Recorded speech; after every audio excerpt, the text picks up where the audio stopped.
whether thou art a ghost that hath come from the earth, or a phantom of night that hath no hollow, or one that lieth dead in the desert, or a ghost unburied, or a demon, or a ghoul. Whatever thou be, until thou art removed, thou shalt find here no water to drink. Thou shalt not stretch forth thy hand to our own. Into our house enter thou not.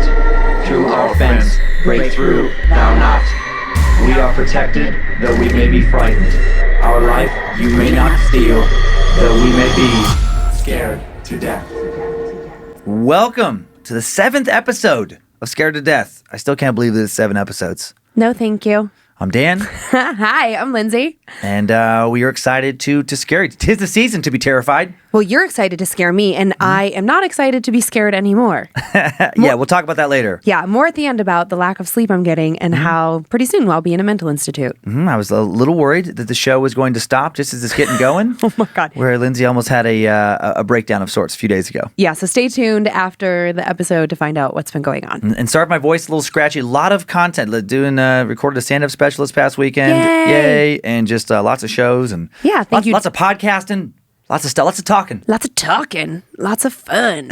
Last week on Scared to Death, we varied it up a little bit, and reaction was mixed. Very mixed. Which is fair. You know, it creeps some people out, other people not as much. Right. You know, we can't do an exorcism tale every week. Because then I would not be sitting here anymore. And eventually no one would listen, you know, right. Because it's just like, it'd be too repetitive. But yes. Blah, yes. blah. But both stories today actually could be interpreted as demonic manifestations of some sort. Cool. So that sounds so great. Yeah, I think today's a little more traditional. And then you were happy with the I know that you were excited about the ratings and reviews. It's been so much fun. More than we thought. Yeah, I mean, because it's, you just don't know what's going to happen, and you don't know how a show's going to be received. And like for me, it's scary to put yourself out there. So it's been so great. So thank you for everyone who has been doing that, giving the ratings and reviews wherever you get your podcast. Please keep doing it. It really matters. We're already hearing from people in the podcast world. They're like, holy crap, this show is awesome. And the reviews are so great. So find us everywhere that you get your podcast, rate, review, and then you can follow us on all of our social media channels, Instagram, Facebook, YouTube, all the things. So please, please, please keep it up. And we're going to kind of say that for a while because it really matters. And but we're so grateful. So please know that it matters when you do those things. Yeah, the show's growing to a place where, it's getting close, where it looks like this could be a show we could, afford to keep doing. Right. Yeah. It costs money. And yeah, exactly. And so we're very excited about that because we want to keep doing this for a long, long time. Or kind of. Another reminder from last week, the words, that Sumerian protection spell that you hear at the beginning of the show is in the episode description. So if you want to, say it along or just feel better that you're giving yourself more protection. Mm-hmm. Or inviting something in. And I know a lot of people have jumped over our initial listeners from Time Suck. And I meet people at shows, and I've gotten some feedback recently, like, "Hey, I wish you would have dug in deeper to this story, sure. or looked at the person telling this story." Not going to do that on Scared to Death, and the reason is when you start trying to punch logic holes in paranormal stories, you can take a lot of the fun out of it. So this is all about suspension of disbelief, and just going with that. What if this person was right? What if what they claim is true? Mm-hmm. I know that probably not all of these stories are true, but I'm not going to really kind of like focus on that. Right. Because it's fun. I like to get scared. Yeah. And again, like I always say, it just takes one. Right. One of these stories is real. Oh, man. Well, it helps me feel better when I'm really scared. I'm like, it's not real. It's not real. It's not real. It's not real. Didn't happen. And finally, before I preview, if you want to spread this STD, Instagram, Facebook, best ways to do it. Yeah. Because our producer, Joey, puts together these really cool videos every single week, never more than a minute long, and you can just tag somebody on Instagram, you can share it on Facebook, and that way they don't have to try and subscribe to a podcast to just get a taste for what we're doing. Thanks, Joe. Yeah, and so please share and post those. Do it. And now, 2 tales as always. Cool. Okay. First tale, a little further explanation. I'm just going to get my blanket. You get your blanket. One of the items we have here, this Dybbuk box. No. That we have here in the studio, we're going to send it by a listener, Tom Butcher. Oh, yeah, Tom. Going to talk about what this box purportedly is and share the most well-known story involving this professed monster trapper. Cool. Should I touch it while you're talking? If you want. You might not want to after you hear this story. Just kidding. Can I get some hand sanitizer? Our second story involves a young boy who witnessed the terrible death of a stranger. and then appears to have been either haunted by the angry spirit of that unfortunate person or by some dark entity preying upon his memory of that gruesome death to inflict further psychological harm. Interesting. Okay, I'm intrigued. Let's get into it. Start with story 1. Take a deep breath. Get ready. The Dybbuk box it's the haunted object that was actually the inspiration and the basis for that 2012 Jeffrey Dean Morgan, Kira Sedgwick horror movie, The Possession. Mm-hmm. So that's it features largely prominently in that movie. So what is a Dybbuk? This does require some context before we get into the story, or it won't really make that much sense. Okay. The book is defined as either a demon or the soul of a dead person that enters the body of a living person and directs the person's conduct. That's kind of important. Directs the person's conduct. A Dybbuk is also defined as a malicious, possessing spirit believed to be the dislocated soul of a dead person. It supposedly leaves the host body once it has accomplished its goal, sometimes after being helped. Okay. The legend of the Dybbuk originates in Jewish mythology. The word itself. The word itself is derived from a Hebrew verb that means to adhere, cling, the act of sticking. Also the abbreviated form of a term that means the cleavage of an evil spirit. And Dybbuk encounters have been written about for centuries. Great. These creatures, demons, ghosts, whatever you want to call them, they were first mentioned in the teachings and reflections of the Kabbalistic tradition of Judaism, the word Kabbalah. Kabbalah, yeah. Mm-hmm. Sometimes translated as mysticism or occult knowledge. Yeah. And then Kabbalists believe that God indeed works in mysterious ways, but that these ways can be understood. They believe the nature of good and evil can be understood through study, and study of the dark side led to the discovery of the Dybbuk. Okay. So some mystics believe that Dybbuks are, some type of demon that escaped from hell itself. Most seem to believe that Dybbuks are the restless souls of those who left this world with unfinished business, and that they can latch on to a living person to settle that business. And we're going to go with that interpretation for today's tale. Okay, I have so many thoughts already. Okay, good. Good. Yeah. So according to legend, the Dybbuk often preys upon somebody who's already struggling, someone suffering from depression, psychosis, someone habitually using mind-altering drugs, all believed to provide the ideal environment for a Dybbuk to sneak in, take over one's consciousness. Interestingly, while a Dybbuk may possess someone, that possession does not manifest itself in the manner most of us think of when we're thinking about traditional demonic possession. Okay. No speaking in Latin, no speaking in languages that the possessed couldn't simply know, before the possession. No stigmata, no deep bestial voice, no sacrilegious threats, no multiple entities trapped inside the same body fighting for control, as can be the case in Christian, especially Catholic possessions. Yeah. The Dybbuk is believed only to be able to possess someone in pursuit of its unfinished business. Also, when it invades a body, it doesn't show up as an obvious, separate stream of consciousness. It doesn't show up as, dramatically as some entity fighting for possession. It's subtler and maybe scarier than that. That's so scary already. Yeah, the Dybbuk slowly will take over someone's consciousness, steadily transforming someone's personality into that of whoever the Dybbuk was in life. And that brings its host along for the ride as it tries to finish that unfinished business. If the Dybbuk was a heavy drinker or a heavy smoker in life, the host will now become one too. If the Dybbuk died alone, it will isolate the host from their family and friends so the Dybbuk can exist in familiar surroundings psychologically. The Dybbuk will make the host perform whatever the same sins it did during its own lifetime. If the original person was more promiscuous, the new host can suddenly become more promiscuous. Dude. Yeah, the longer the Dybbuk is inside a person, if it cannot accomplish its goal, it grows angry, wicked, confused, and frustrated. It can drive its victim deeper into despair until they succumb to the same madness that the Dybbuk exists in. Oh. And so the exorcism ritual for this spirit is also different for the ritual of a demon from Christian mythology. Okay. As opposed to a priest trying to cast out the entity, the rabbi tries to coax out a lost soul. Only rabbis who have mastered practical Kabbalah are able to perform this ritual. With the rabbi, a group of 10 men, known as a minyan, gather around the afflicted in a circle and pray. And since the Dybbuk is not considered demonic, the rabbi will attempt to appeal to its humanity.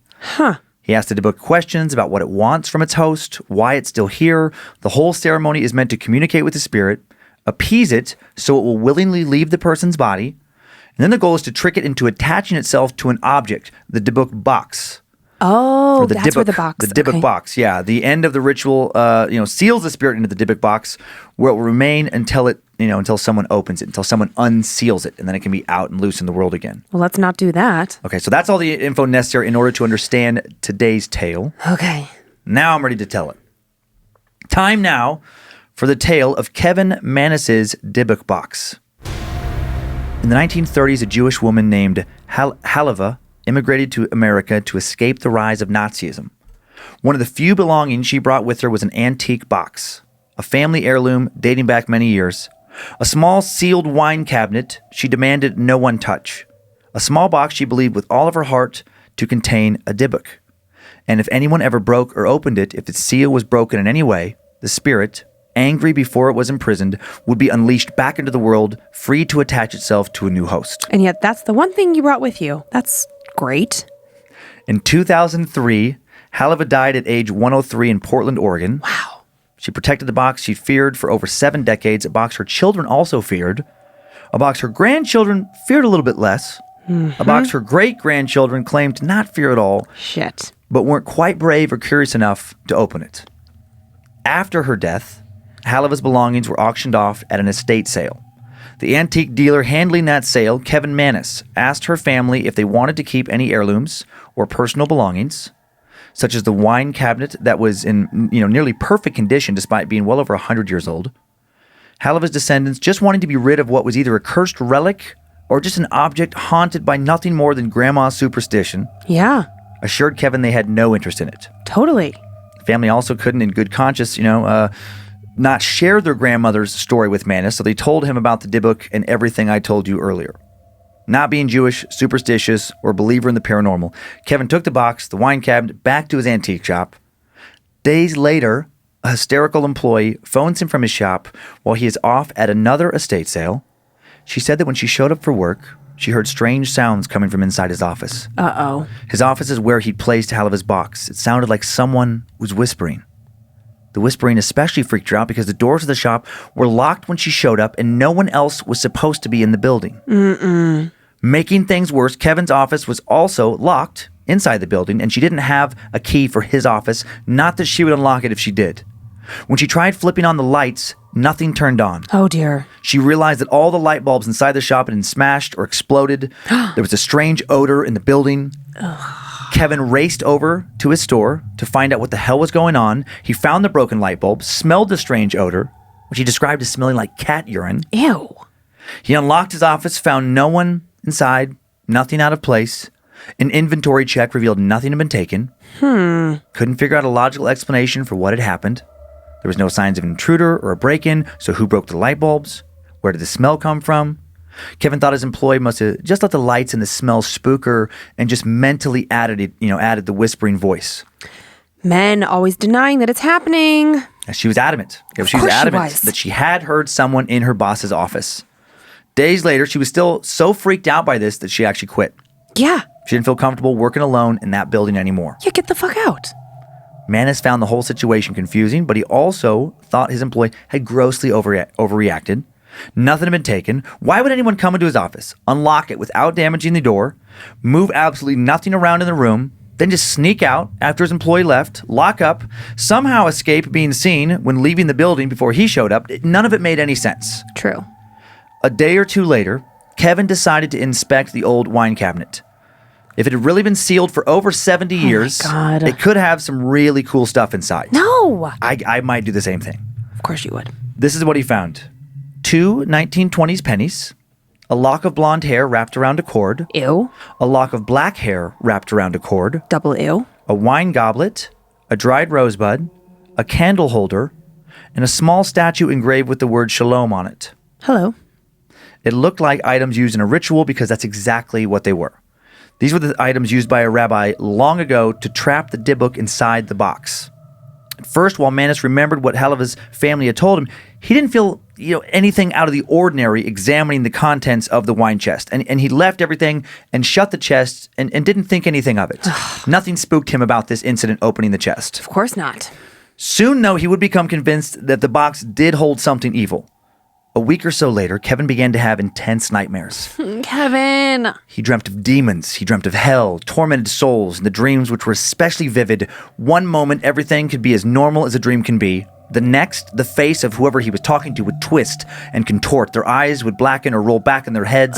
Their hands would curl into claws. They'd chase him, follow him, show up behind him as he stared at his own reflection in a window or mirror. Initially, Kevin didn't connect these nightmares with the box. Okay. He thought he was just having bad dreams, as people will do from time to time.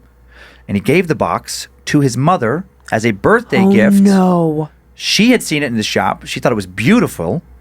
That night, she suffers a small stroke. Even worse, without Kevin telling her the full backstory of what this thing was, as crazy as it sounds, his mother thought the box had something to do with her stroke. She thought she heard something in her house the night after he gave it to her when she laid in bed, someone whispering. She carefully went downstairs to see if it was her daughter, who had been at her birthday party, had stayed after to help clean up. She'd went home almost an hour ago, but maybe she forgot something and had to come back. Once downstairs, she didn't see anyone. Of course not. But she still heard that whispering.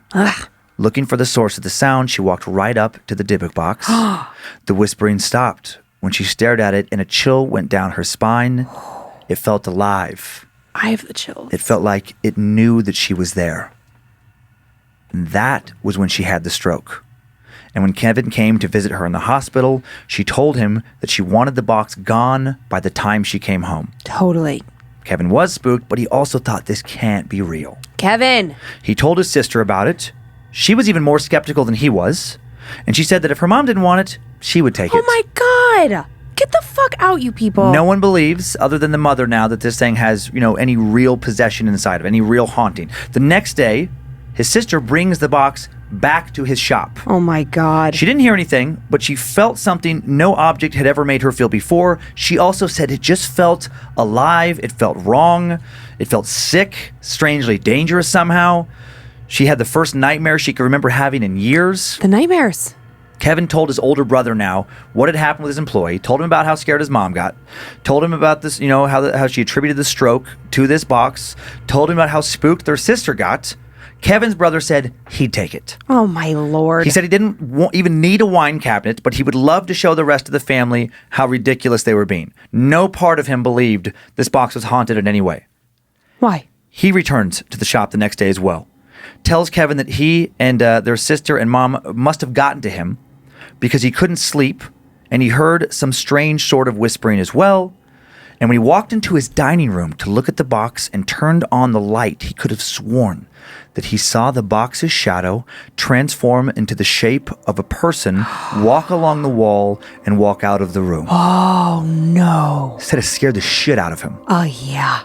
Said he probably just imagined the whole thing.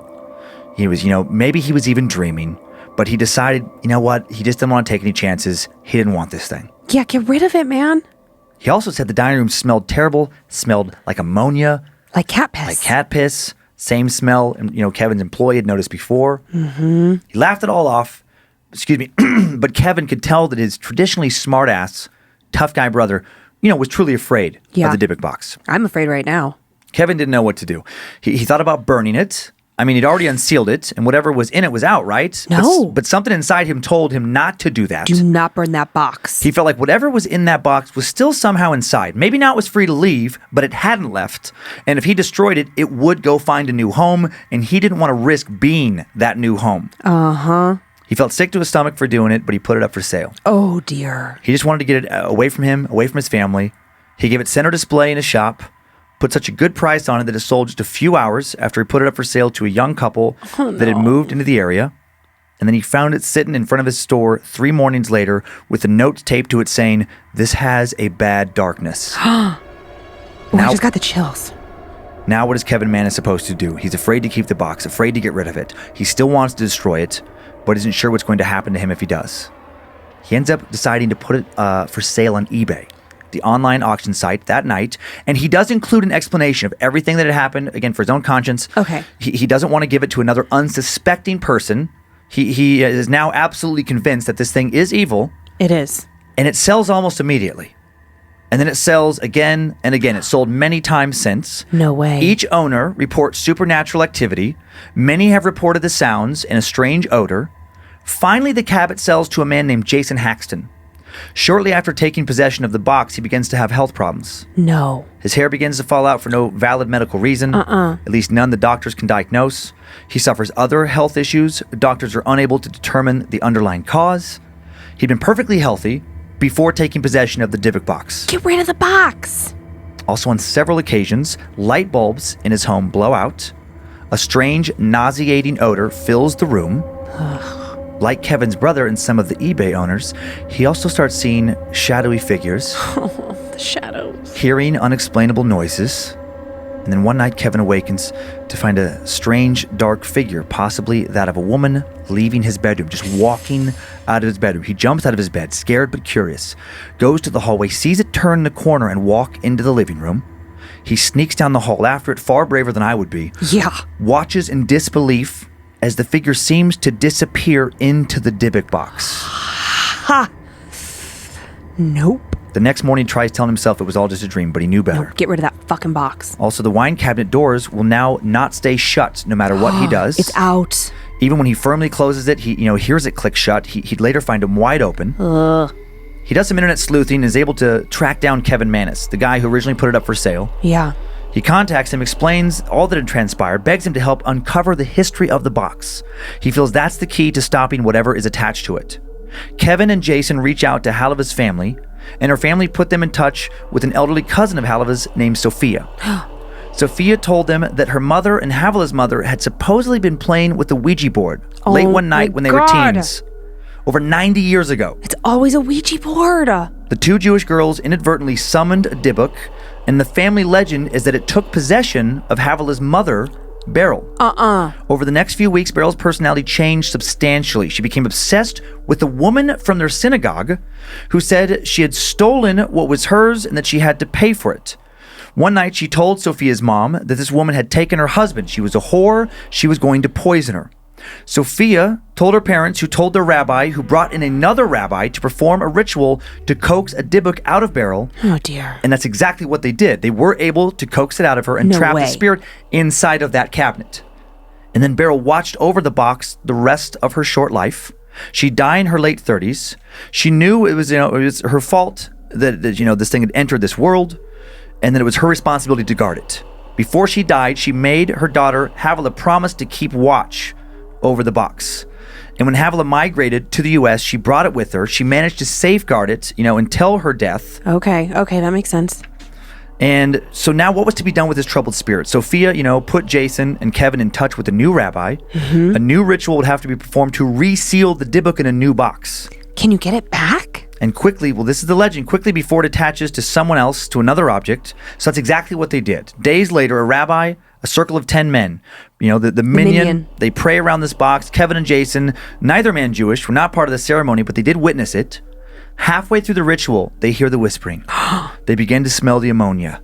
No more than a minute later, every light bulb in the room blows out. Shut up. The rabbi continued to lead the ritual in the darkness as Kevin and Jason turn on their phones as flashlights to see what's going on in the room. They see the shadow of a woman emerge from the chest.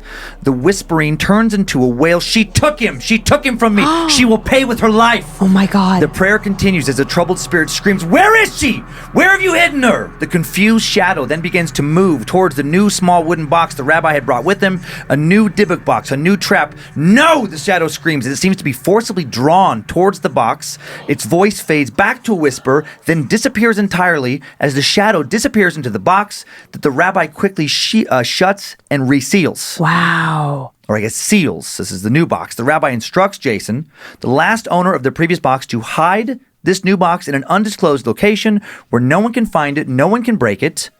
They cannot destroy this sad, this box and release this sad, angry, confused spirit. They have to leave it trapped. They have to just contain it forever. Jason has vowed never to tell anyone where it is and to safeguard the box as long as he lives. But now the question remains, what will happen when Jason dies? Right. He is not a young man. And what has happened, when he was no longer able to safeguard the box? What will this spirit do if it ever gets out again? Who will it make pay for a wrong that cannot be righted? Yikes. I have so many things. So many questions. Is it Madonna? Is the box Madonna? We do have some pictures. Because she loves Kabbalah. Oh, yes, she does. She only yeah. drinks Kabbalah water.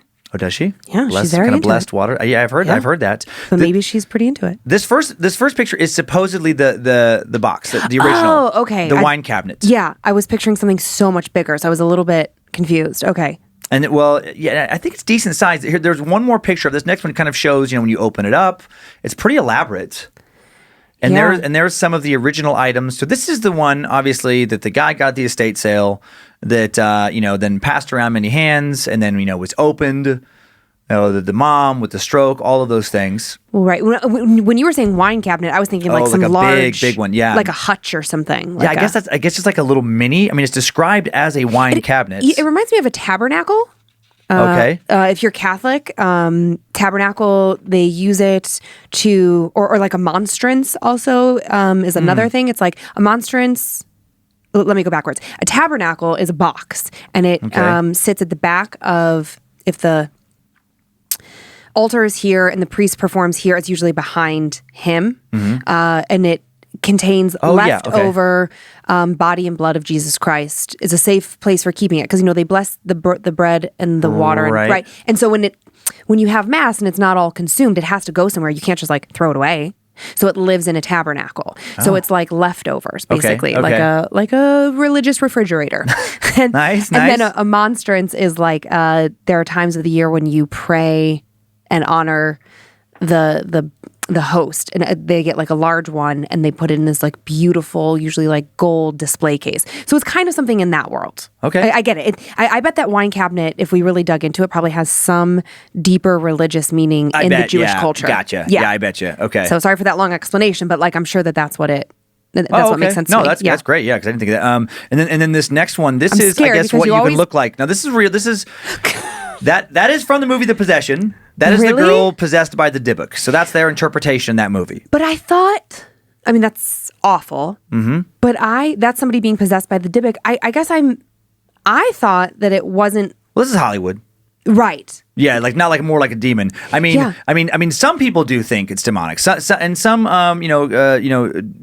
Jewish mystics do think that it's not a lost soul, that it is demonic, that it's just a troubled spirit. Yeah.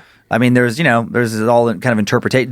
This next image is what they think it looks like. No, this is real. This is from the movie. Hold on, before I look. Oh my God! Before I look, is it going to be a picture of Jeffrey Dean Morgan without his shirt on? Oh no! I know you'd like that. I know you're a big fan of him. Okay, he's hot. Ah! Yeah. That's from the movie. I guess that's what they think the Dybbuk looked like. I'm just going to stay this way. But they think like okay, let's say it was. God spirit. Damn it! I thought it was gone. But let's say it's a spirit that started off as a real spirit that was Is it gone? Trying to finish. Yes, it's gone now. Trying to finish its business. Now it's back. Joe, I'm not sleeping already. I don't need that image in my mind. But there's also people who think that it's not like technically a demon, but it's this troubled spirit who has been in anguish for God knows how long in some cases. Right. And it just morphs into this insane monster that just wants to, like settle a score. Settle a score that can't be settled. Right. Because the people involved in settling the score died a long, long time ago. Yes. So it's just like essentially like an insane ghost. Yeah. And then they think, as it becomes angry over being confused, over not being able to figure out what it wants, that it just becomes malicious and just hateful and lack of a better term, evil. Now, what about this whole thing about if you're into psychedelics or doing drugs that like you're more susceptible? I just recently decided that like maybe I was willing to try shrooms, which I've never done. Now, after hearing that, I'm fucking back out. I'm out. I was in for like a week and now I'm fucking out. And that's an angle of thought that some people have about, it makes sense. A variety of entities where if for whatever reason they want to be sneaky, we don't have to understand why they want what they want. Right. But if they want to like not be discovered, they don't want to be as obvious, that what better kind of host than sneak into somebody who's already struggling for some reason mentally, where it can because then it can be attributed like, oh, there's nothing inside of them. There's no need to get any kind of religious people involved. This is just mental illness. This is just, some kind of drug that's, altered their mind in a way that can't be like unaltered. Right. Because then it can if you think of it like a parasite that doesn't want to be found, that doesn't want to have medicine administered to it, it would get to stay, I guess, theoretically in those hosts longer, would be the thought. Mm-hmm.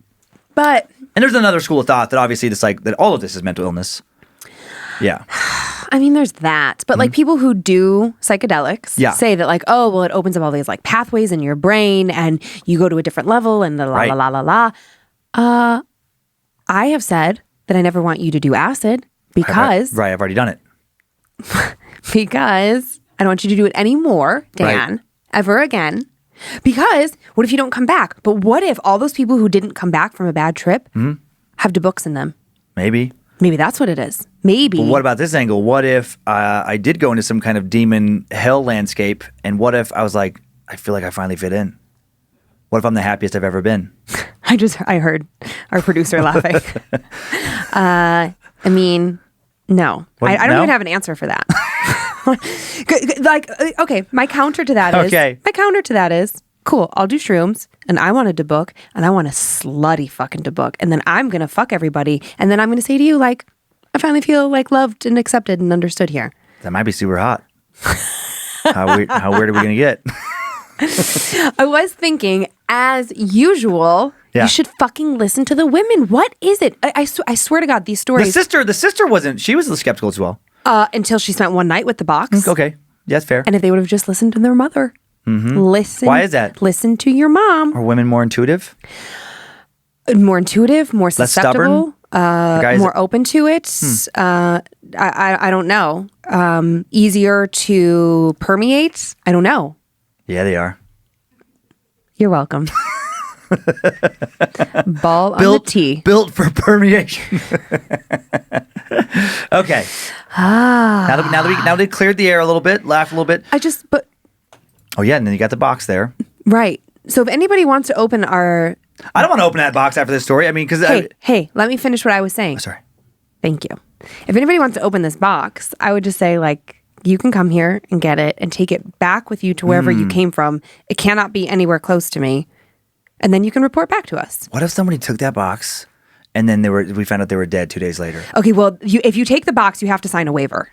Okay, I'm not kidding. Okay, if somebody took the box and they died, be honest, would at least a small part of you kind of be happy that you know it's real? No. Would you be willing to sacrifice one fan? Who's the fan? Who's the fan? That decides it. You get to pick. Interesting. Is it you? No. Wait, was there a fly? You know, I think that I'm being haunted by flies. There is no fly in here. I swear I just saw one. But you might be seeing more after this next story, because I think this next story is scarier. Great. That first story is the kind of story that, like, in the moment, I'm like, okay, I got like some chills. I'm into it. But now it's gonna haunt you. Yeah, because I love to go thrift shopping and I love antiques. And now all I can think is like, oh my God. It's like that one story I told you about, this podcast that I listened to. Somebody bought a chair at Goodwill. Yeah. Like an office chair. And then everywhere that chair went. Oh yeah, fucking that's goes. right. That story fucked me up for that did weeks. Scare you. Yeah. Yes. I remember I was folding laundry and I was like, nope, turn that off. I'm done with that podcast. Yeah, the Dybbuk box, our first haunted object story. Yeah. We'll have more. Oh dear. Are you ready for our next tale now? I mean, you braced?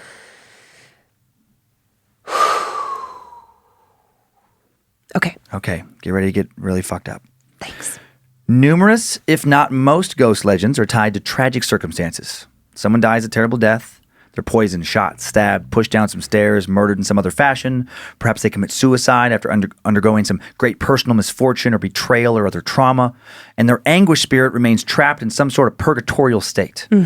Typically based on eyewitness encounters, the sad, angry, just confused, and lost spectral entity hangs around or haunts the geographical location of their death. The bedroom where they hang themselves, the basement where they were killed. Sometimes they haunt where the remains end up, such as the cemetery, where they were buried, or the house built above where their body was hidden. In what seems to be much more rare instances, a spirit will haunt someone involved in their death. The person who murdered them, the lover who jilted them, the friend who betrayed them. Yeah. In still more rare occasions, a spirit may haunt someone who had nothing to do directly with their death, but may have witnessed it. Someone maybe they felt could have saved them, but didn't. This next story is possibly one of those examples. Okay. Or it could also be an example of a demon or some other type of malevolent entity exploiting the memory of a child, witnessing a tragic and emotionally scarring event. Manipulating that child's fear by manifesting itself as a vision of the thing that haunts the child already. The vision of someone that child watched die, playing off of existing emotional pain to psychologically terrify and torture. Yeah. The following story has been adapted from a tale a reader sent into an anthology of various supposedly real encounters with the paranormal. Time now for our tale, The Smell of Burning Flesh. Alfonso, 34 years old at the time he shares his story, seems to have been around 7 or 8 when he experienced something darkly paranormal. He says that he has suffered from anxiety and depression his entire adult life and for most of his childhood, and he knows exactly when his mental suffering began. Witnessing a man die in a devastating car accident. When he was just a toddler, Alfonso's family moved from Texas to Los Angeles in search of better economic opportunities, but those opportunities never were realized. Life in the city was harder and more expensive than the family had anticipated, and when he was still in grade school, Alfonso's father got a job back in Texas, and the family packed up and set out on a road trip through Arizona and New Mexico to return. Okay. While driving through the remote Arizona desert, they were one of the first to arrive at the scene of a brutal car accident. A man had smashed into the guardrail and then flipped his vehicle and rolled down the center of the highway. His car was crushed and laying upside down in the middle of the road, a trail of broken glass, scraps of metal, laying out behind it. He was beat up and bloody, but still very much alive. Oh. When Alfonso and his parents pulled up, the wreck couldn't have happened more than a minute or two earlier. Alfonso's father parked their car, got out to help him as another man pulled up and did the same. The driver of the wrecked vehicle groaned in pain, cried out for the men to help him. Just, please help me. Get me out of this car. Oh, God. Alfonso's watching and hearing all of this. His father and the other man, they get down on their stomachs. They try and, undo the wounded stranger's seatbelt as he struggles in his seat to release him. Due to how damaged his car is and the fact that it's upside down, they can't reach the buckle to release it. One of the driver's arms clearly broken. He can't reach below his chest with the other arm. The steering wheel is jammed into his chest from the crash, making accessing anything below his stomach incredibly difficult. Alfonso's father has a pocket knife and wants to cut the man's seatbelt off, but when they cut off the shoulder portion of the seatbelt, somehow the lap section gets jammed up and it won't release, so he's still trapped. Shit. They can't open any of the doors due to how smashed up the doors are.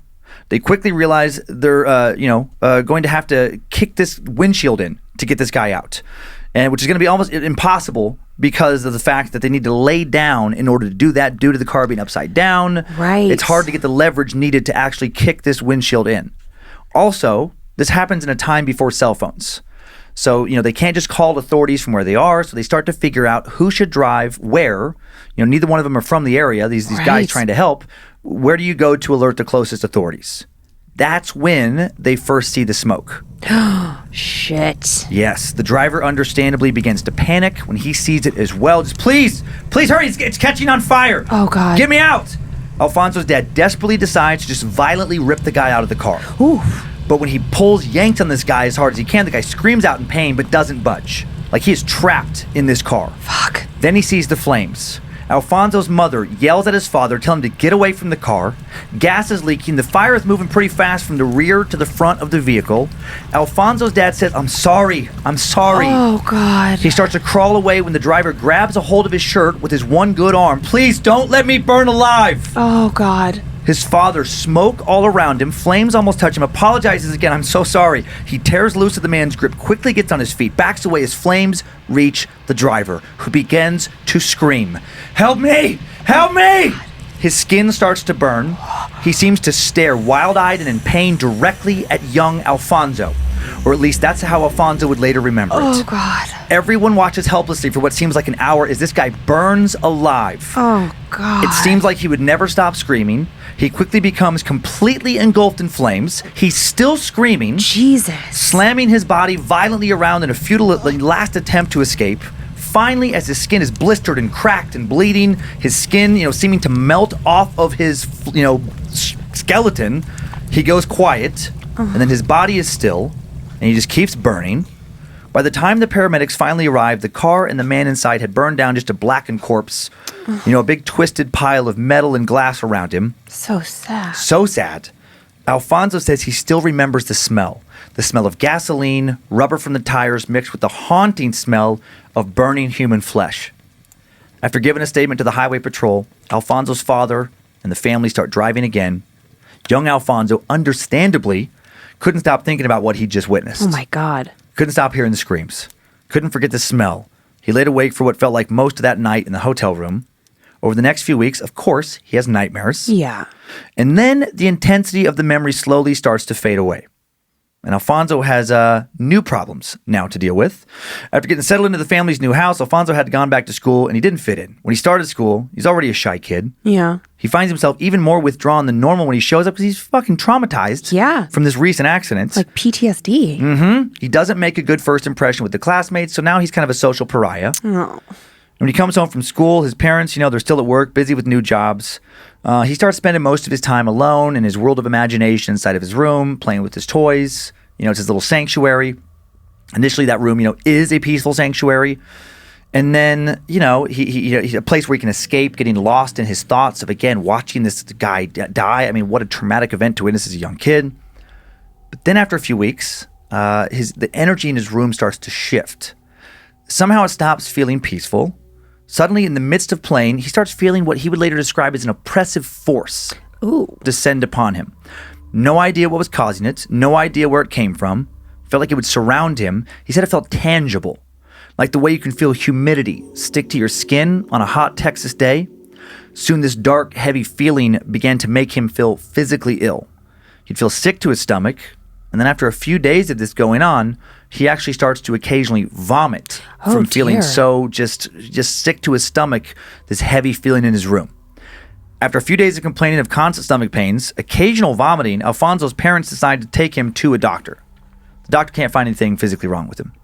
He feels that Alfonso's problems are probably psychosomatic. Essentially, it's all in his head. His stomach pains were probably just a symptom of stress. Yeah, some kind of PTSD, anxiety he'd been dealing with due to, moving to a new town, starting a new school, witnessing something so horrific, a lot of change, a lot of stress. The doctor recommends Alfonso see a counselor, but that just wasn't an option. In Alfonso's family, in his Mexican traditional blue-collar machismo subculture, his dad felt that going to see a counselor was admitting that you were crazy or weak or both. Counselors were just a waste of money, and essentially he just tells his son to man up. Shit. Alfonso's father decides his son, just going through a phase, needs to toughen up, and so back to his room he goes. Oh, man. And the feeling of that mysterious, heavy, oppressive force hadn't left, and it begins to intensify. Oh, dear. Alfonso would start to feel like he was suffocating, and he'd leave his room to go watch TV in the living room, play outside, help his mom in the kitchen, anything to not be in his room. And that worked during the day. Unfortunately, he still has to sleep there. Right. At first, he tries crashing on the couch, but his parents would just wake him up and send him back into his room. Late one night, laying in his bed, surrounded by that strange, oppressive feeling, a new source of fear begins to emerge from the darkness. Uh-oh. Now, suddenly, Alfonso feels that something more than just a vague, overwhelming, and negative force is in his room. He feels the presence of an actual entity, something sentient. That first night, he can't see anything, but he can feel something standing in the far corner of his room, behind his door. Something is watching him, something predatory. In true little kid fashion, he pulls his blanket up over his head, tries to hide, hoping whatever he was just, feeling that was in the room will just go away, but he still feels it. He knows it's still right there, still watching him from the corner. He lays awake for what feels like most of the night before finally falling back asleep. When his mother wakes him up, he gets dressed as fast as he can, gets out of his room, happy to spend the day at school, where he still didn't have any friends, but at least he didn't feel the presence of whatever that was the night before. Yeah. Exhausted from his long night, he falls asleep in class. Oh, shoot. Teacher calls his house, talks to his parents. Now he's in trouble. When he gets home, he gets sent directly to his room. Uh-huh. Grounded for not paying attention in class. As soon as he opens his bedroom door, he can feel it. That same heaviness descending upon him. That night, he hears it for the first time. As he lays in his bed, Oh, no. covers pulled up over his head, the feeling of something else being in the room with him intensifies. Then he hears what distinctly sounds like footsteps. He hears the floorboards creak under the weight of something that sounded like it was walking towards his bed. Fuck me. From the same corner of his room behind the door. No. When this thing, whatever it was, makes it to the foot of his bed, he can hear it stop. He can feel it watch him. No. With a fierce intensity. He becomes convinced that if he looked out from beneath his blankets, he will see it. He is so convinced that he never looks. He stays hidden. No way. But eventually, he has to go to the bathroom. Oh, God. He closes his eyes, throws off his covers, scampers across his bedroom floor, finding the door by memory, feeling around for going to the bathroom. He returns to his bed the same way, blindly running towards his bed, quickly throwing the covers up and over his face, and then the thing is gone. The feeling of What? something standing there, suddenly gone. Somehow, went away when he left the room. He falls asleep. When he wakes up the next morning, his room still feels off, still feels wrong, but also doesn't feel like anything is with him. And that's as bad as things would get for the next several weeks. The dark and oppressive atmosphere remains, but it no longer felt like something was watching him. Okay. And he kind of just gets used to it. He starts sleeping through the night. He eventually stops hiding under the covers. When he comes home from school, he keeps himself busy, plays outside of his room still until he has to go to bed. His room still feels off, but that was it. And then suddenly, of course, it's back. Of course. More powerful than ever. One night, shortly before falling asleep, Alfonso once again gets the distinct feeling that something is watching him from the corner of his room. His stomach drops. Somehow, having that sensation go away long enough for him to let his guard down, only to return now seems worse than if it had just been there the entire time. Totally. He feels an overwhelming sense of dread, pulls the covers over his head, hears the footsteps again. Unlike last time, he decides to peek out from under his covers to see if there is really something there. Something now standing at the foot of his bed. Make sure this isn't just all in his head like his dad keeps telling him. And that's when he sees it. No. For the first time. No. He sees the figure of what seemed to be an adult man standing just past the foot of his bed. A man who looked like he was made of smoke. The edges of his body soft, slightly moving, like a dark, billowing cloud, darker than the surrounding night, in the shape of a person. Even though this thing had no noticeable eyes, Alfonso can feel it staring right at him. He slips back underneath his blankets, closes his eyes, and starts to cry. He wants to yell out for his parents, but he's afraid they will, they won't see it anyway. He just get in trouble. He's afraid of what this thing might do if he cries out. So he just lays awake most of the night. When his mom wakes him the next morning, the smoke man is gone. He tells both his parents what had just happened. Of course, no one believes him. No one. Afraid of getting in trouble, he manages to stay awake at school that day. And then that night, he sneaks out and tries hiding and sleeping in the living room again. Oh, poor baby. His dad finds him again, of course, sends him back to his room, getting more annoyed by all of this. The dark cloud in the shape of a man returns that night. Fuck. Once again, walking from the corner of his room behind the door to the foot of his bed, another sleepless night. Alfonso sneaks out of his room again the next night to avoid this thing. His father again finds him, of course, threatening now to ground him in his room for weeks.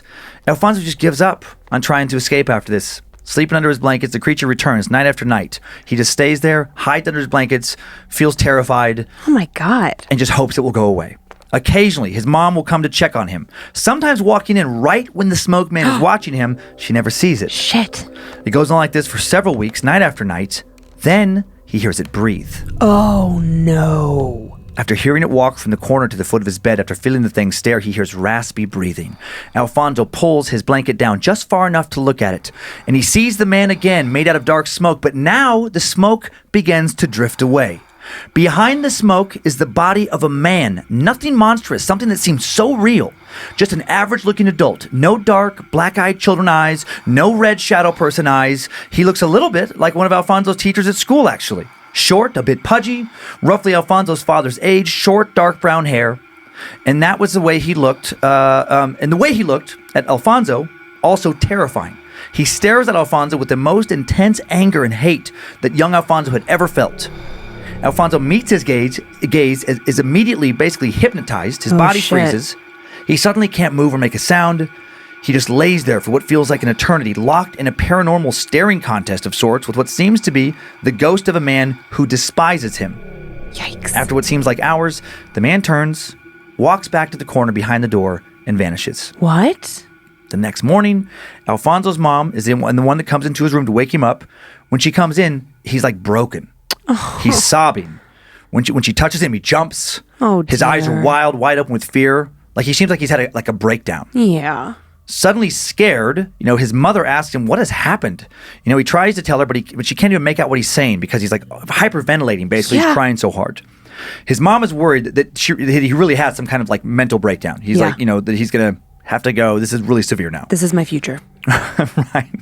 When he finally tells her what had happened, she assumes that he must just be having severe night terrors, which are a real problem for some kids. That's true. So she tries to convince his father, like he needs to see a therapist. Like this is serious. His dad still will not budge. Get the fuck out of here. Too embarrassed by the thought of his friends, family, neighbors finding out that his boy is weak, he tells him he's got to fucking get over this. Just toughen up. Just stop this. God. his dad does at least start letting him sleep in the living room. Okay. And immediately, things get better. No more strange man. No more feelings of being watched. Alfonso starts sleeping so well that his dad decides, time to go back to your room. Oh. You can't stay in the living room forever. The very first night he returns to this room, so does this thing. It's back. And now what Alfonso experiences is far worse than before. God damn it. Alfonso is not hiding under the covers this time, and it shows that he's angry. He hates this thing that's been haunting him.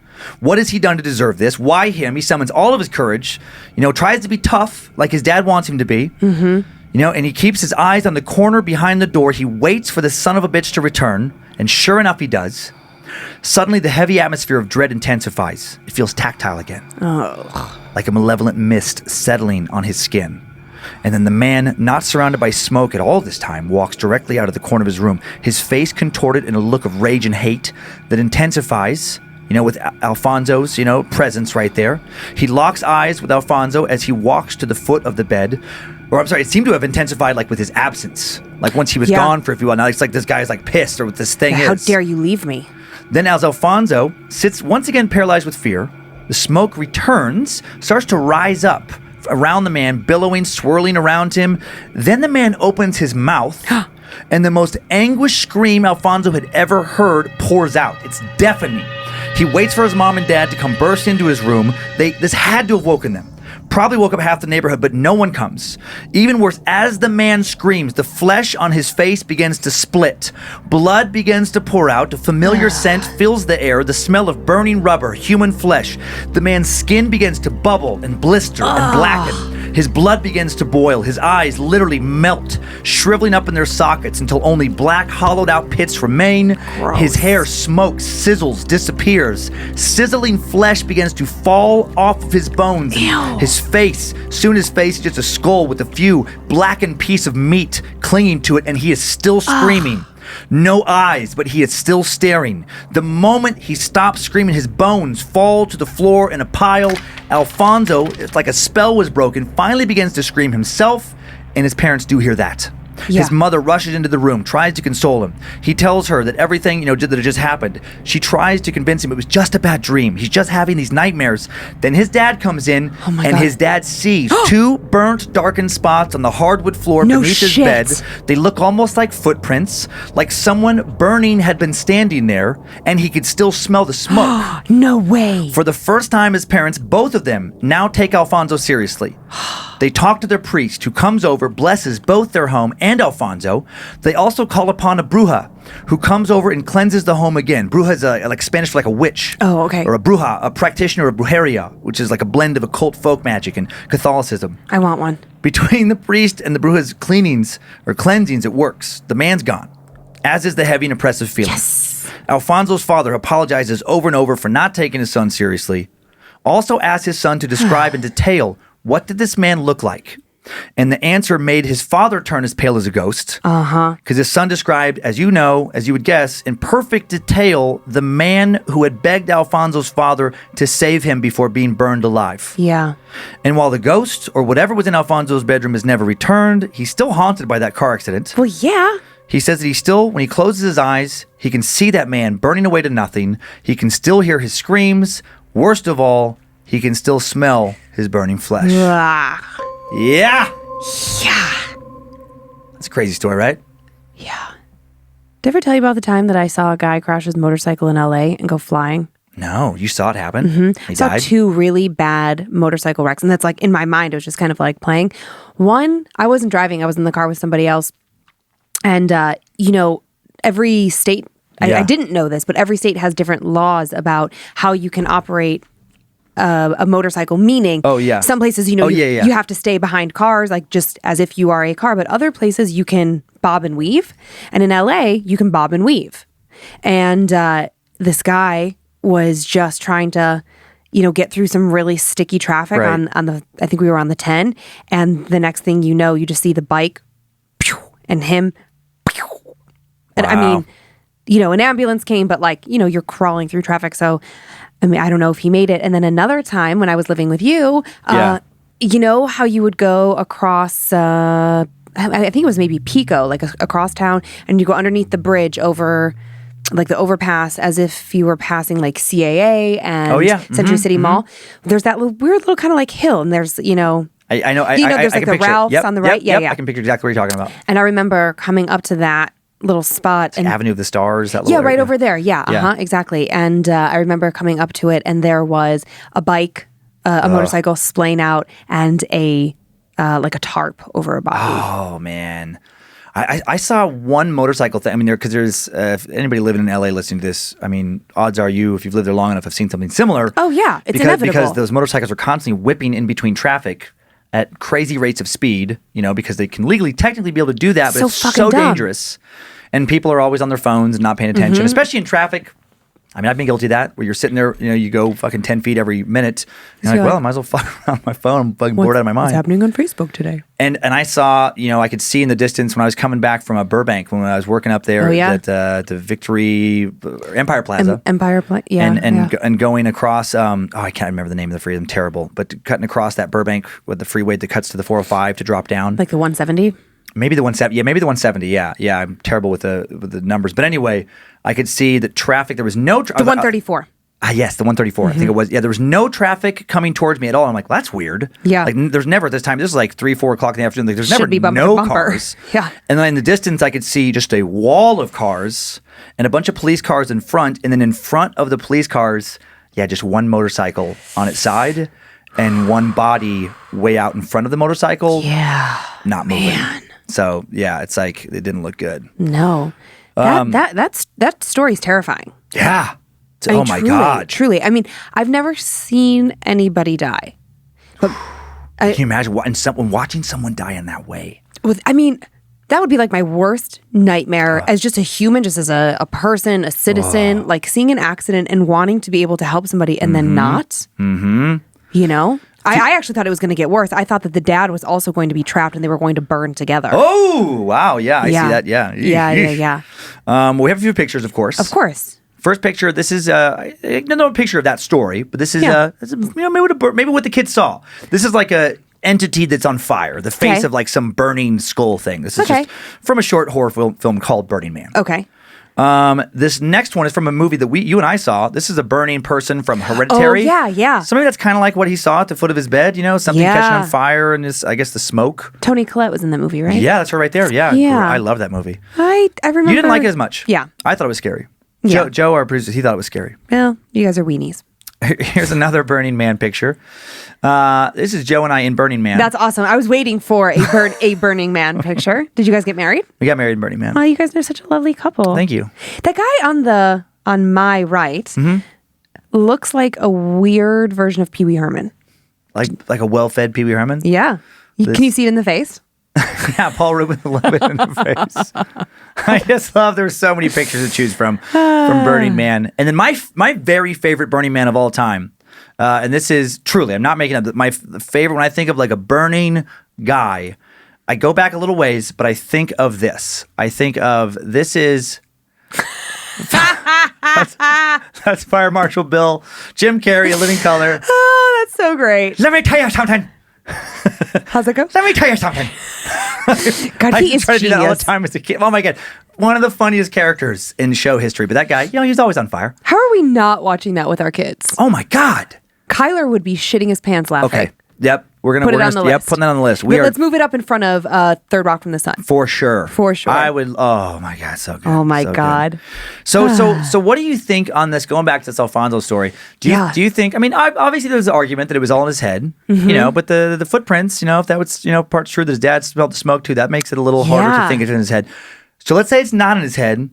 Is it the ghost of the man from the accident, or is it just some entity that was already in that room of the new house? And it took on that form? And it's just using that to fuck with him. I don't know, because I was thinking about too, I hate to constantly be talking about our house, which we'll get there in a second. Oh, yeah. But what if the guy that did live in our house and had this heart attack, what if because we always have said that our house is good energy. Right. But what if he's like a pathway for some other terrible thing? What if entities can attach to each other? It's kind of what I'm thinking. So you'll have a spirit that's with you that is peaceful, and maybe it's like your mom or your whatever, a friend who's like with you, but then in the spirit world, you've got that like good person. And then what if a bad entity attaches to that and comes through the good entity to get to you? That's kind of what I was picturing, is that it's like there could have been an entity in that room. Yeah. Could have been bad, could have been good. Right. But then he has this horrible experience. Right. And maybe bring something else along. And Fire Guy is really fucking pissed off. And he comes through the good entity in the house to get to the kid, really ultimately to get to the dad.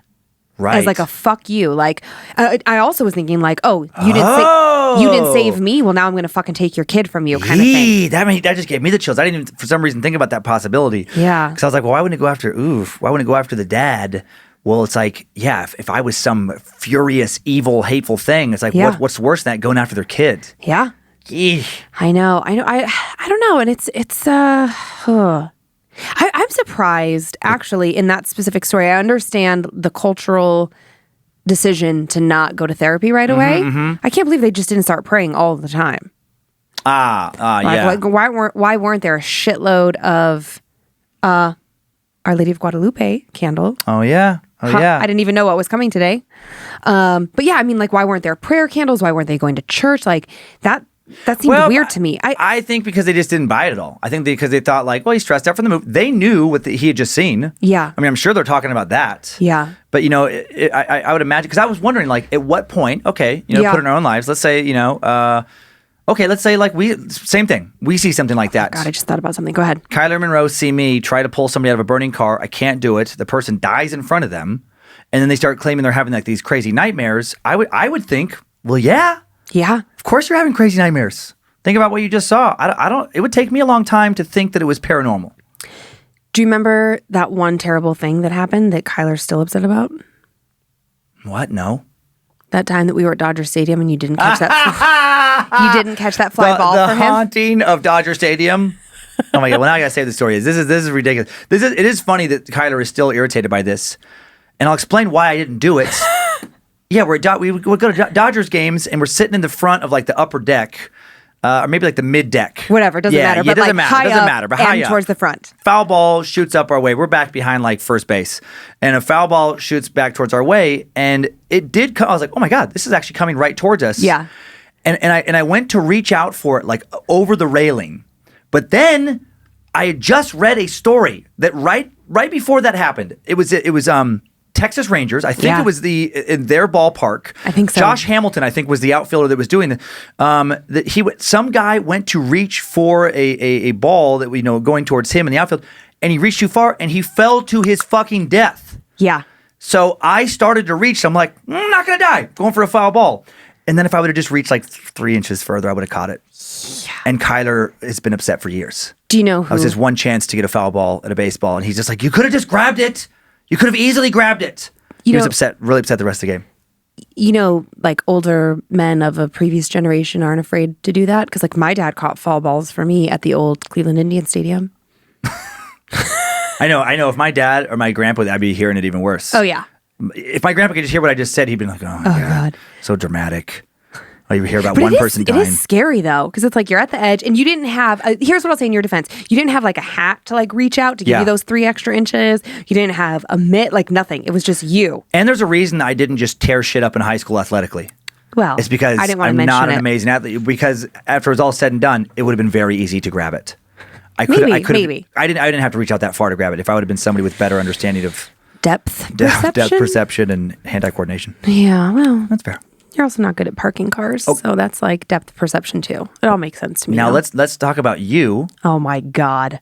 At the end of this, and also actually before we get to, I do want to say to the fans, Halloween. Is Halloween week is next week? Yeah. It's our Halloween week story that we've decided to debut some of your stories. Yes. That seems like a good time to do it. Yeah. So keep sending your stories in to my story, mystory at scaredtodeathpodcast.com, and then we'll share a few at the end of the show. Yeah. And we're after not our sure, banter. Yeah, we're not sure what that's going to look like. Like, it might be like one, like somebody has like a really good long story. It might be like one good long story. It might be like a few little short snippets. It might be updates of things that are happening to you while you're listening to the podcast. Like, we're just going to kind of mess around with it and see what you guys like. Right. We'll take it from there. And the end of the show is just going to be a little bit looser. And again, we talked about this before, but it's like, we work hard to try to get to the stories quicker than a lot of other podcasts initially. Yeah, because your time is valuable. Yep, we understand that not everybody wants to, hear all of our kind of behind the scenes banter. Yeah. And then for those of you who do, all right, you can listen to the end, and if you don't, you can stop listening. Exactly. And we try to make it easy. If you've had enough right now, you just hit stop.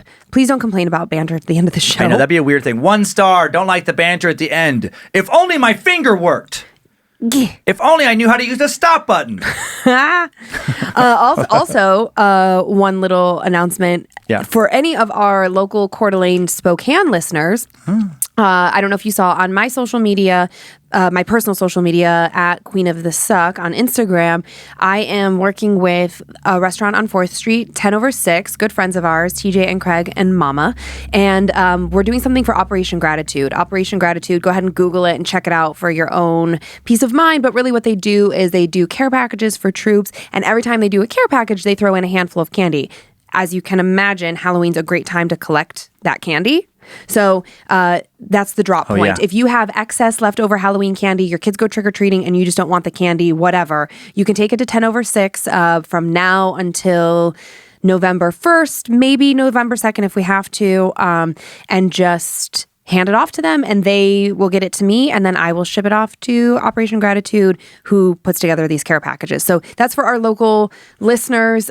If you live out of state, please don't send it to us. Honestly, the cost, it even says it on Operation Gratitude. The cost of you sending it to me and me sending it to them defeats the purpose. If you want to donate your candy, you can go on their website and find a local place to donate.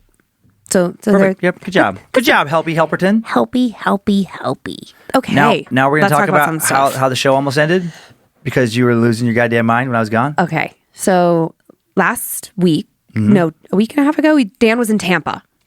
Yeah. And he had to leave on a Wednesday and he didn't come home until a Monday. So here I am alone. Wednesday, Thursday, Friday, Saturday, Sunday. 5 fucking nights alone. Mm-hmm. And the first night... The terror building, like many of our stories. Yes. So the first night that he's gone... Okay, that was 10K weekend. So Thursday night, because I remember very distinctly. Thursday night, I decided it was time to have some Reiki performed. And I know a girl locally who does an amazing job.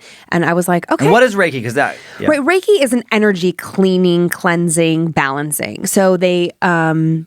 Alfonso's dad would have thrown you out of his fucking house. It's all about clearing your chakras. Mm-hmm. Okay. So I'm lying on this table getting ready to have Reiki performed. And you in this scenario, I've only had this done once. This was my first experience. I was lying on like a massage table. Yeah. So I'm lying there fully clothed, all the things. And before she can even begin, I feel a very affirmative squeeze on my right foot. Like if these are my toes, it's like this. Mm-hmm. She is standing behind my head. So I assure you that it is not the person performing this. She couldn't have touched you there. She got fucking go-go gadget arms. Great it's not reference. No, possible. She doesn't. I've seen her. She doesn't have go-go gadget arms. Yeah, she's so cute. Yeah, she is. That's weird.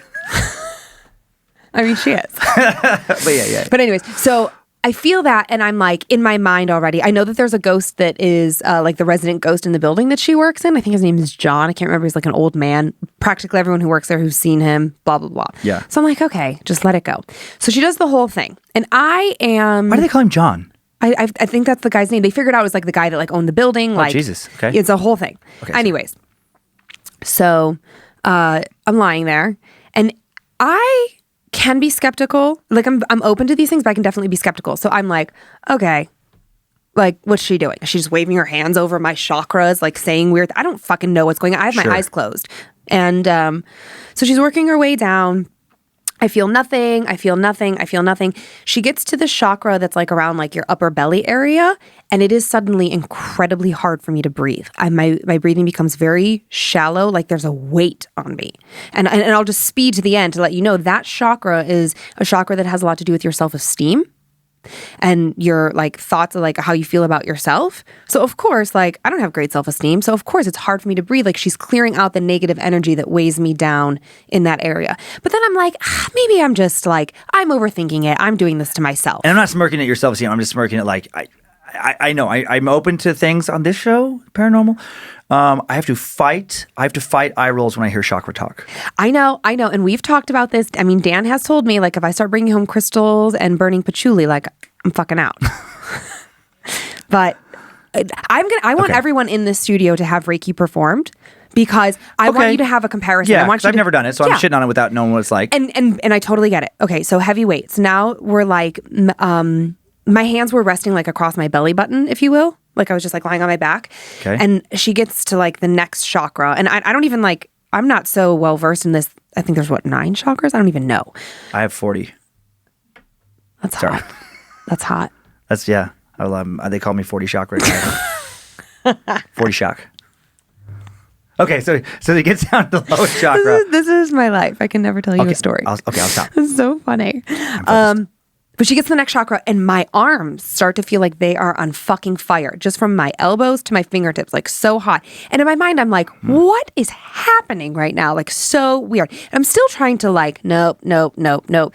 Next chakra, which is like your sacrum chakra. So it's where your creativity is.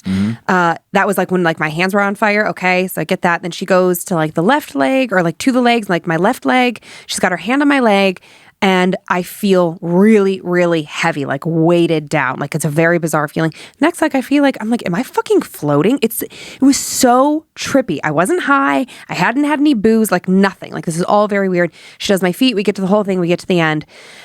We're talking through it. I have all these questions about all these different things I'm feeling. And she's explaining to me something about like when she got to my feet, I guess that's like, and I will give her credit where this is kind of new for her too. She's like, I know this can sound hokey, but like when you're clearing the chakras, it's like separating your spiritual presence from your physical presence. And when they get to the end, the goal is to bring them back together and realign you, right? So that you feel more together, positive, whatever, okay? She said that this is very good for all of my people who are into this. Apparently, I'm incredibly grounded. Like she said, the reconvening of the two beings together was incredibly quick, and she'd never experienced that before. Normally, it takes quite a while. And what is interesting about that is that as a defense mechanism and just something I do in life is I actually dig my heels in quite a bit. I have plantar fasciitis even before I started running. I've always had problems with my feet, and it's because I like physically dig in. So we were having a conversation about that. Then we're chatting and I go, oh yeah, I forgot to tell you. I think the old man, John or whatever, I think he squeezed my foot while we were doing this. And she goes, okay, I wasn't going to say anything. But while I was performing Reiki, there was an older gentleman, not the building guy, trying to reach you. And that opens up the weekend of you being in Tampa and me being home alone to a fucking nightmare of a weekend. Because I'm like, what did he look like? Who was it? I start going through every man in my life that has passed away. Not that there's like a ton of them, but there are a few. Yeah. There's enough. There's like my grandfather, my Uncle Bill, my cousin Ross, my dad's. I wonder if it was Tommy. Anyways, like, I'm like, okay, I'm going to get home. I'm going to send you pictures of all these dudes. Maybe it's this guy. Maybe it's that guy. I get home and I am like, I'm feeling heavy. Like it just, so then I spend the weekend, Zach, who works for us, his wife is really into, I don't know if she's into Wiccan, but she's definitely into like the spiritual cleansing and all of that. So she had given me a cleansing kit. It's cold outside. I think that's maybe the weekend that it snowed. I'm fucking opening windows. I'm walking around the house saying the Our Father, spraying cleansing spray. You're supposed to do it over every window, every dark corner. I am losing my fucking shit. So that's Thursday. I don't even know how I went to sleep. Friday's rough. Saturday's rough. I mean, it's just building. Every night's fucking worse. Every day I'm scared. I'm scared during the day. I'm scared at night. The dogs are barking. And in my mind, I'm like, oh, they're barking more. They're like, there's this, there's that. Sunday night, I sleep with every fucking light in the house on, every single light. I have lost my mind. Yeah. Dan comes home Monday. Right. Monday night, we're catching up. How was the weekend? Blah, blah, blah. We're sitting in the hot tub and that's it. Fucking tears. I'm like, I can't do this. I am freaking out. I'm like, baby, you don't know how tired I've been. I'm so exhausted. I'm so freaked out. And the part of me that gets into these stories is like, even like we were talking about like I was going to say kibitz. The book. The Dybbuk. That's a weird word. The Dybbuk box. Yeah. Yeah. Well, Hebrew is a weird language in some ways. But I'm like, oh my God. Like I'm slowly changing. Like something's attached to me. It's in me. It's on me. It's in my house. And this is how it's going to wear me down. It's going to start by me not being able to sleep, and I'm going to be fucking cranky and bitchy, and we're going to fight. And So I was able to talk you off the ledge eventually. We just got to go for little walks, talk it all out. It's things are going to be okay. There's scary things. Talk about it isn't going to make it worse. I do feel a little bad that when I was on the road, it's like, I didn't even tell you, but I had built a small satanic altar in my hotel room, and I would just pray there every night, just take her, not me, take her, not me. Dark Lord, give me power for her soul. Dark Lord. Why do you have to do it in an accent? Because I don't know, that's what Satan wants. It was awful. But it was so intense. Dan was like, all right, do we need to replace you on the show? Like, are you going to be okay? Right. I mean, currently I'm okay. I was so torn because I was like, oh my God, I don't know if this is going to work. But the other part of me was like, it's working. You're like, the show is scary. Yeah. Yeah, it's been fucking terrifying. We talked it out, so we're gonna do what we need to do behind the scenes to make sure that we can keep this going. Keep Lindsay feeling okay. Yeah, I mean, and basically, I think that like this show, you will know that the show is successful when we start doing it from the insane asylum, and I'm strapped down to a bed. No, we're not gonna let it that far. That's what you think. That's what you think. So that's what's been happening with me. We would love to hear what's happening with you. Yeah. So again, if you have scary stories to share about what happens while you're watching or listening to the show, or something that's happened to you in your life, you can send that to mystory@scaredtodeathpodcast.com. And just so you know, it's me replying to you guys. I can only do so many at a time. For now. Right. Okay. Dan always wants everything to be so truthful and honest. No. I just want to I'm saying for the future in case you get too scared. I know. Okay. It's okay. No one's going to come back to episode 7 and be like, but you said it was Lindsay and now it's not. Okay. Calm down. All right. He's funny that way, you guys. But yeah, I can only handle replying to so many at a time. And then some of them, like some people send in like a paragraph, and some people send me 4-page Word documents. So I'll get back to you. Just hang tight. It's a lot. And thank you for sending the stories in. Kind of thank you. Well, yeah, you've been scaring the shit out of her. I know. It was fun to do email replies like on the plane. I think I've decided I cannot do it in our house because then I'm like, wait, what was that? Yep. Yeah. And I'm excited to hear these. Oh, they're good. And also anybody living in like rural parts, that's where a lot of this shit happens. I'm noticing a lot of Kentucky, Indiana, Ohio, out in the farm. The Devil's Belt. The Devil Belt. The Devil Belt. I like it. Maybe that's why it is the Bible Belt. Yeah, maybe the Devil's Belt is like right next to it. Yeah. And also, I know you wanted. Yes, I've got that note, Dan. Okay, Look at that. Okay. Oh, you do? I do. I have a note for you guys. The other thing is that our other email address is info@scaredtodeathpodcast.com. Next week's episode, we will finally be giving our listeners a name. And so some people have been sending in some suggestions, and we're doing some research. And so Dan and I are going to be collaborating this next week. So if you have an idea of what you should be called, email us at info@scaredtodeathpodcast.com. Otherwise, stories and scary encounters all go to mystory@scaredtodeathpodcast.com. Yeah, thank you. And also eventually pray for me. Just pray for me. And also we're eventually going to get little, we're going to come up with some little fun things around the little 3 heads coming out of the box.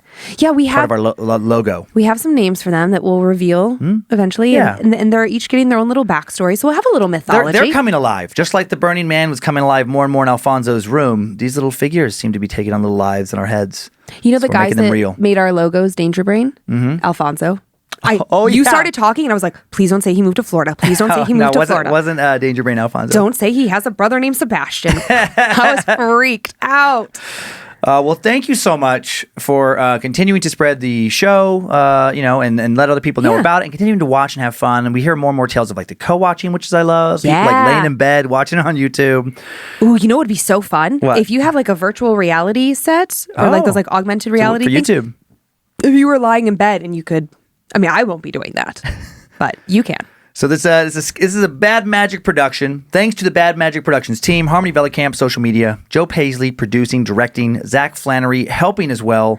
Thanks to Joe Paisley, Zach Cohen, and Jeffrey Montoya for the sound beds we use. Yay. Follow us on Facebook and Instagram at Scared to Death Podcast. Share those preview videos. Subscribe everywhere you can listen, All the places. including on YouTube. Bad Magic Productions. Enjoy your nightmares. Hopefully don't get as scared as Lindsay. But I don't know, maybe do get scared to death. And don't open any sealed boxes. Goodbye. See ya. If spirits threaten me in this place, fight water by water and fire by fire. Banish their souls into nothingness and remove their powers until the last trace. Let these evil beings flee through time and space. Evil may pass through, but hath no home here within, scared to death.